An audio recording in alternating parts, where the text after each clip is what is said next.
Hi guys, a day in my life, sang bata ni Lilay, nga 30 na, wala gyapon bana. So, samtang gawlat ako sa akong interview, nagkadto ko danay sa akong tiya, magbulig-bulig, sang buligya nila, adlaw-adlaw sa tinda. So, gabaton gali sila orders guys, kung gusto niyo magbakal.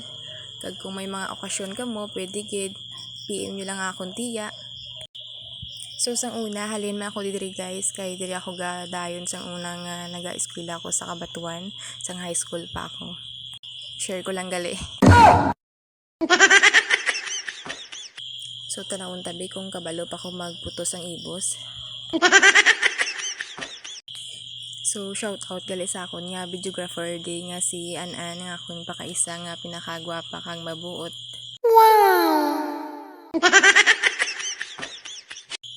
Inistorbo ko gali danang iya pag-email kaya sa lingko videohi ko anay di i-vlog ko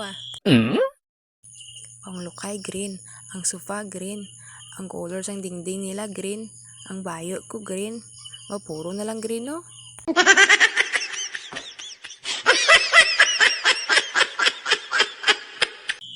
So, share ko sa inyo guys, si Auntie Upring tama gid ni siya katandos.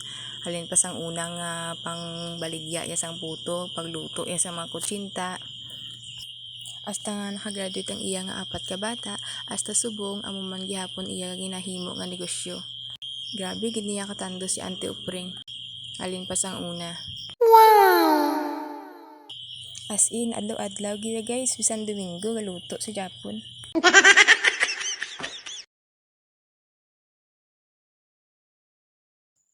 Grabe ang kalayo ni pero tututdan yung brand ng Tupring.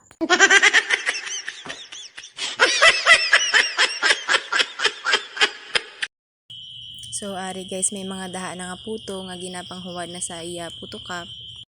Pabahawon na lang kag pamutson. Ops. Naguot. Huli.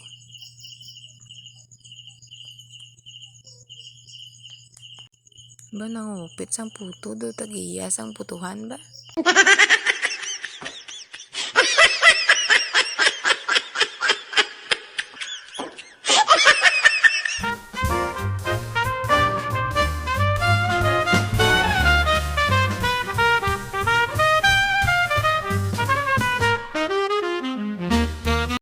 So, damo naman gali sila na putos guys, kaya alas 3 pa lang, umpisa na sila.